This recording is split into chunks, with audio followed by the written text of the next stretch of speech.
In this video, I will show you step by step how to create a Microsoft Teams meeting link quickly and easily. First, open the Microsoft Teams app on your computer or phone and log into your account if you are not already signed in. Once you are inside, look for the option called Calendar, usually located in the left side menu. Next, click the New Meeting button, usually found at the top of the page. After that, fill in the meeting details such as the title, date, and time when the meeting will take place. Below the meeting details, Microsoft Teams will automatically create a meeting link. This link is what you will share with the people you want to invite to the meeting.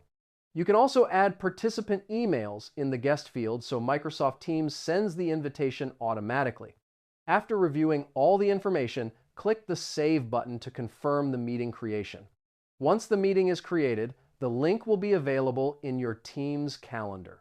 You can copy the link and send it by email, message, or any other communication method. Anyone with the link will be able to join the meeting at the scheduled time. And that's it. Now you know how to create a Microsoft Teams meeting link. Save this video so you can check it again later if needed.